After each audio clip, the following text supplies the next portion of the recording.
Welcome to the Sound in Marketing podcast. Today's guests are Sarah Barber and Shannon Berner from NPM, National Public Media. I'm your host, Gina Isham, owner and founder of Dreamr Productions and Sound in Marketing Learning. I create, consult, and educate brands and individuals on the power of sound in marketing. Looking to create branded sound or need a sound strategist? Head on over to dreamrproductions.com and let's chat. That's DREAMR productions.com. Want to learn more about sound in marketing these days? Go to soundinmarketing.com. There's courses and resources galore. For Season 5, I'm excited to bring you more from the brands and companies actually producing and implementing mindful sound.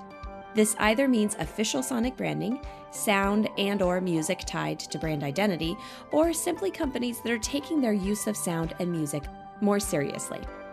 A lot of cool angles and creativity in store this season, so stay tuned. Now on to the show. Today, we'll be discussing podcast and digital sponsorship on NPR programming with my guests, Sarah Barber and Shannon Berner. Shannon Berner is the supervising producer at NPM Creative, the in-house creative team that provides research, strategy, design, creative, and audio production services to NPR sponsors. Shannon is an audio producer and storyteller with previous experience working on both editorial and branded content at Fast Company and Slate, and has a rich history in the audio industry, first getting their start in programming and editing as a teen. In their role at NPM Creative, Shannon leads audio production and innovation for custom products. They are a graduate of Lewis and Clark College with a Bachelor's of Arts in Rhetoric and Media Studies. Sarah Barber is the Senior Production Manager for NPM Creative, where she works closely with the designers, audio producers, and NPR sponsors to help bring brand stories to life on NPR's digital platforms. Prior to joining the team in 2018, she worked as a creative producer at Column 5 Media and project manager at Conservation International. She loves the intersection of storytelling and project management and is a lifelong NPR fan. Welcome to the show, Sarah and Shannon. Thank you for having us. Great to be here. So I'm really excited to have you guys on here because, as I was saying off recording, I did not realize that there was a separate intersection between NPR and NPM. You are a different affiliate, and I would love it if we could kind of just unpack that a little bit. Can you explain how you work with and work aside from NPR? So the team that Shannon and I are a part of, NPM Creative, is part of National Public Media, the corporate sponsorship arm of NPR. So we work really closely with our colleagues at NPR. National Public Media, we're producing all sponsorship, whether that's for the sponsor messages you hear on the radio, whether that's sponsor messages you hear in podcasts, or that you see on NPR's digital platforms like their website and the NPR One app. And our team, NPM Creative, really, you can think of us as the in-house creative agency for National Public Media or NPM. So in the same way that we have NPR, we refer to National Public Media as NPM. How much design work do you actually do with the sponsorship ads? Are they designed primarily by you or by the client, or is it a toss-up between both? So it is a mix. NPM offers standard placements for many campaigns. So, for example, a standard 15 or 30-second podcast ad, that would be, the client sharing scripts that's carefully vetted by our team and then read by NPR sponsorship talent. But where our team really comes into play is when a client is looking to do something more custom. So when they want to create a custom audio visual campaign that's sort of holistic, that's running an NPR podcast, that's running on the NPR website and an NPR One. And our role, especially where Shannon and I come in, is we work with clients to really help them craft their story in a way that's going to resonate to the NPR audience. So I'll pass that over to Shannon to share more about how we do that. I think to Sarah's point, what we're trying to do is make sure that any sponsorship we create for our clients really does resonate with the NPR audience. So we have to take into account the tone. Public media is a very different tone than commercial radio or anything like that. So we're definitely making sure that we collaborate with our clients when they come in and kind of recommend for them, hey, okay, this is the story you want, and this is how we can really make that shine for the NPR audience.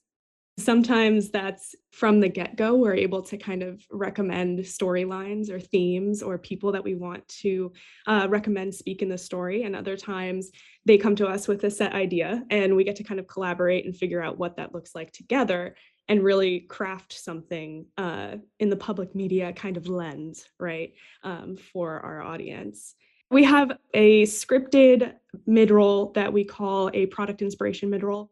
We have spotlight mid-rolls, which if you're listening to an NPR podcast and you hear the following message comes from our sponsor, et cetera, and then there's a clip from the sponsor, like a speaker who either works for the sponsor or worked with, that is our spotlight mid-roll. So we get to work with the clients to find that voice and tell that story. And those are often paired with what are our brand soundscapes. And those are 2 to 3 minute long stories that run in different ad placements on the digital platforms. The following message comes from YouTube, featuring this story of an extraordinary creator. Meet Leah Bolden.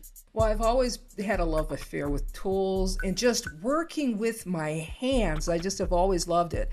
I think I was maybe 12, 13 years old. I was the first girl to take shop class at my school. Leah, better known as C. Jane Drill, began her YouTube channel in 2013. After 3 decades working in construction trades, she set out to start her own business, which includes creating videos that help to take the mystery out of all things mechanical. Millions of viewers have turned to Leah's content to learn how to fix, renew, and restore their own stuff. You need to know the basics at least about repairing, making repairs. You know, if you have an emergency, you need to know how to shut off the water. So we get to work with the clients to find that voice and tell that story. Those are often paired with what are our brand soundscapes. And those are 2 to 3 minute long stories that run in different ad placements on the digital platforms. The following message comes from NPR sponsor Sierra Nevada Brewing Company. Brewing is a pretty resource-intensive industry and process. We do a really good job of thinking about bringing a waste product back into a process or into the same process that it came from. Yes, it makes business sense for us, but then we're also making sure we're being good stewards in our community. Hi, my name's Mandy McKay, and I am the Director of Sustainability and Social Responsibility for Sierra Nevada Brewing Company. We opened our second facility in Mills River, North Carolina in 2015. So it really was this amazing opportunity to showcase everything. So a little bit different than like podcasts or like typical mid-rolls, but figured I'd toss that out there. No, that's very, very helpful. Actually, you mentioned the word brand soundscape, and so you got my attention on that. Yeah. Can you kind of break that down for me a little bit? I'm a sonic brander, so when you say something like that, I'm like, okay, this is exciting. How do you make sound work for the story? And that's kind of separate from words, but maybe it's both. How would you like to describe it? So I would say that our brand soundscapes, the creative approach we are taking here is telling a story. Ultimately thinking of it sort of like a public media news piece, kind of, that journalistic inspired audio story, getting to know somebody, putting a face to the work that is being talked about, whether that's finding like a product manager, an engineer, a programmer, a designer, somebody from the brand who can really connect with the audience. I think that it all comes down to that for me is like person first storytelling. And that's really what I mean when I say this public media approach is like, let's put a face to it. Let's get the audience somebody that they can get to know. Let's hear about why they love their job, what they're doing, why they think it will make an impact. And then from there, we're able to kind of figure out what pieces make sense for the storyline and score it accordingly with custom compositions. And sometimes we'll do some like immersive sound design as well, depending on the story and if it makes sense. But I think it's really trying to let that person's story and that person's narrative shine through to tell the brand story. The reason we take that approach, which is a pretty different approach from a lot of other publishers and content studios, is really because of that relationship between NPR and their audience. That's something that's really special. There's a very high degree of trust between NPR listeners and the NPR brand. And working for NPM and on our team, we're NPR listeners as well. Like that's something we really understand and we really honor that relationship. And so we want to make sure that all of the stories that we're producing are supporting that audience trust. We want to make sure that every piece of audio we're producing is meeting that same really high quality in terms of the audio, in terms of the tone and the production. And we know that this makes a difference. We have a lot of research with our NPR audience, and 7 in 10 NPR listeners say that their opinion of a business is more positive when it supports NPR. And so that's something we really keep in mind and really take very seriously when we're producing our stories. I have to agree with you because I am also an NPR listener, and there is something about the way it's presented and the breath that is taken in between ads, in between programming. There's just a sense of purpose that I really, really appreciate.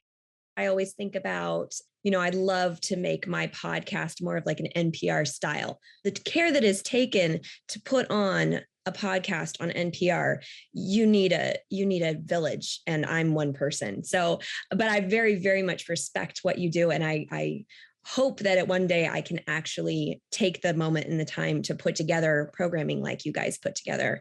So thank you for that. And I really appreciate that, even down to the advertising, whether it be for product or for another show, that you take the care for that as well. So that's really, really great. I just want to thank you for that and say that we feel the same way. Like the work we get to see, the producers for NPR podcasts and NPR programming, the amount of intentionality they put into that work really drives why we are taking as much time as we are, because we, just like you said, and as Sarah said before, I'm just echoing it again, it's like that trust between NPR and its audience, we never want to, stand in the way of that. And so we're going to make sure that we're very mindful, and we like to call it mindful sponsorship. We've done several presentations with that like title, just our little keywords there. It's really important to us. So we really appreciate getting to talk about it. We three will know the answer to this, but I'm going to just put it out there because it's an important thing that I think that a lot of people just need to be reminded of, I guess. But how important is creativity in NPM sponsorship design? Why can't we just use the same ads that we use for TV and other media on this programming? NPR has a very specific style and tone, as you mentioned, very journalistic. It sounds pretty different to a lot of commercial media. And I think that's why, when we're crafting our stories for sponsors, we want to both kind of mirror that tone and then also really kind of enhance audience trust by also helping them understand what is sponsorship and what isn't. We never want to kind of pretend that a sponsor story we're making is an NPR story. So we want to both have those sponsor stories in tone and style be very similar, but also make sure that we're being very clear when a message is coming from a sponsor. And I think that really plays into our approach. And I know we'll speak a little bit in terms of how we use music, for example, both kind of giving listeners audio cues to understand when a message is from a sponsor, and also just making sure that we're, striving for that same really high level of quality in everything we produce. I'd also add, and this may sound obvious when I say it, but like audio storytelling is different. When you think about how much of communication is nonverbal, and then you remove any of those cues and you just have the audio track, you then have to kind of think about how you're telling a story in a completely different way. And I'm sure many of your listeners are familiar with this already, but the idea of you're not going to sit in the studio and describe what you're seeing in the same way when you know that somebody else can't see it, right? So if somebody's going to tell me about the work they're accomplishing, if a sponsor comes in and wants to talk about the product they've designed, we have to talk about it in a completely different way. And a lot of that is invoking feeling and talking about how the experience of that product is, I would say, rather than be like, oh, look at these buttons. Aren't they nicely designed? What buttons are we talking about? Nobody knows. And I think the other thing that we keep in mind with that is also just how you tell the story when it comes to information and data. Because when you get a story that's 2 to 3 minutes long with our brand soundscapes, we don't want to fill that 2 to 3 minutes with a list of statistics, because that doesn't hold in the same way as getting somebody to understand through a detailed story, through information and tangible takeaways, what that statistic actually means, what that looks like, and what the impact of that is. So as we're telling these stories and we're taking this creative approach, that's also part of the reason we're taking that more journalistic approach to this, is asking the follow-up questions that might seem obvious when you're like having a conversation with somebody, but when you're recording and you're trying to make sure that you are making a full piece that answers all the questions the listener might have, there's just some little obvious things that you don't necessarily think about in other mediums, I would say. One of the things that really sets the stories that we produce apart and that we have to kind of explain when we're working with sponsors for the first time is, in a lot of advertising, things are fully scripted. We're working with actors. In our case, that's never the case. Like, we always want to actually meet the real people from a brand who are, actually getting the work done, who are excited about their jobs, who are proud to be working for a brand. We want to speak with those people and kind of help, as Shannon said, get those details about their work, because we know that ultimately that's what's going to resonate with our listeners. They're curious and they want to know the real story.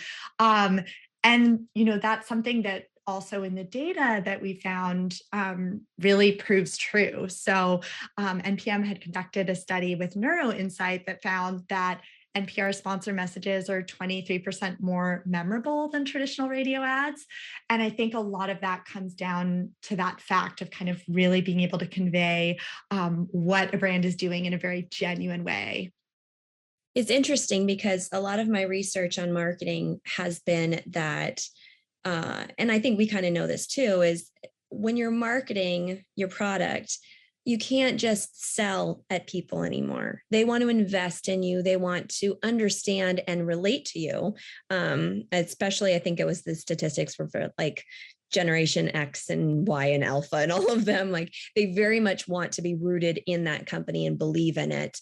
And the level of believing is different, if it has to be doing things for the environment or whatever. But the fact of the matter is, you can't just do an ad like we used to see in the 80s and the 90s where it says, come to McDonald's and eat our burgers. Like, it doesn't work that way. But if you do ba-da-ba-ba-ba, it will entice you more than come over here and eat, and I think that is definitely the difference with sound advertising and sound entertainment, is that without the visual, you have to emote. And it's another level of complexity. But it's funny because I also can see it play better on that version onto visual medium as is than the other way around. Like, for example, I don't know if you guys ever heard the podcast Limetown. Did you ever hear about this? Oh, yes. Oh, my goodness. Yes. Yeah. And then they did, I only could watch one episode because it was too tense for me. But then Jessica Biel, I think it was, she took the lead part or something on the TV version of it. And it was powerful. And listening to the podcast was even more powerful. And you had no visual, but they got their point across. So anyways, that's my soapbox on that. No, it made me think they also did it with Homecoming and a bunch of other scripted fiction podcasts where once you take that narrative and you have to add all these other visual cues, there's so many different things that you have to think about, and just being able to translate that into a story that makes sense and answers all the questions. It's a huge lift, I would say. For more on what NPM is doing, check out nationalpublicmedia.org. I hope you're enjoying the show. Don't forget to subscribe on all the major podcast channels, share with friends, follow, and rate. Spread the word because, well, more people should know about this stuff. I know you know that now. For any other inquiries, you can find me on LinkedIn, Twitter, and Facebook. You can also email me at Gina, Jeanna, at dreamrproductions.com. All links will be provided in the show notes. Let's make this world of sound more intriguing, more unique, and more on brand.